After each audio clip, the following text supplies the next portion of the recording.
साल 1947 ये वो वक्त था जब भारत का जन्म हुआ।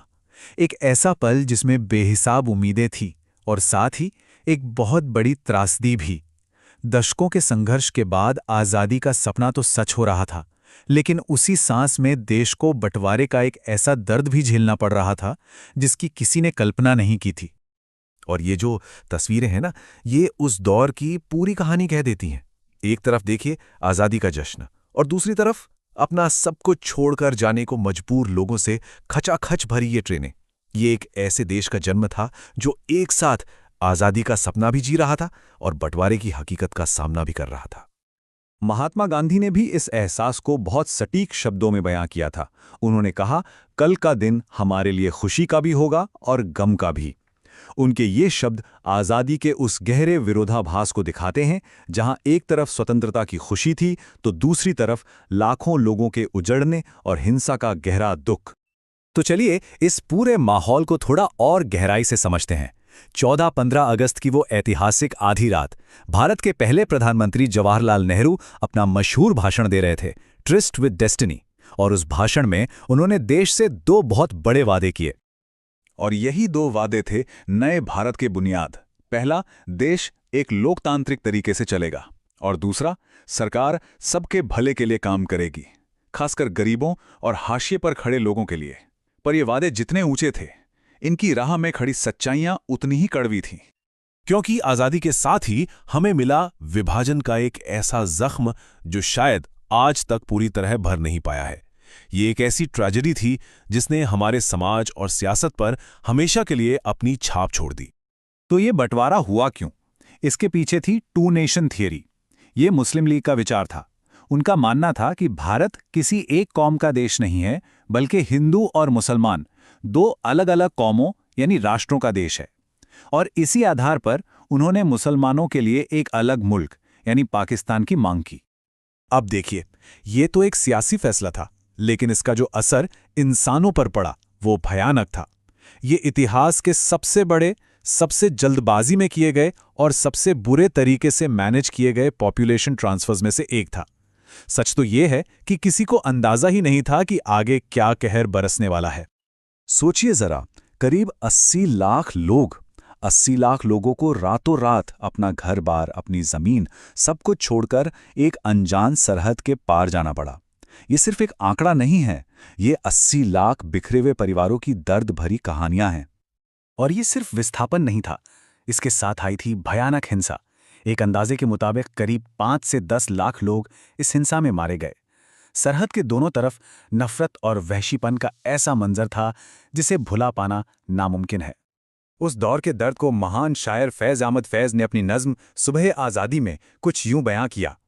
ये दाग दाग उजाला, ये शब गजीदा सहर, वो इंतज़ार था जिसका, ये वो सहर तो नहीं। मतलब ये वो सुबह नहीं थी, ये वो आज़ादी नहीं थी जिसका बरसों से इंतज़ार था। ये तो एक दागदार सुबह थी जिस पर खून और आंसुओं के धब्बे थे। इसी तरह कवयित्री अमृता प्रीतम ने अपनी कविता अज आखा वारिस शानो में पंजाब के दर्द को और खासकर उस दौर में औरतों पर हुए जुल्मों को आवाज दी। उनकी ये नज्म उस दौर की सबसे दर्दनाक सच्चाइयों में से एक को सामने लाती है। तो इस दर्द और उथल-पुथल के बीच जब देश आजाद हुआ तो उसके नेताओं के सामने चुनौतियां क्या थीं? आइए देखते हैं। तो मोटे तौर पे देखें तो 3 सबसे बड़ी चुनौतियां थी। पहली, इतने बड़े और अलग अलग तरह के लोगों से भरे देश को एक रखना।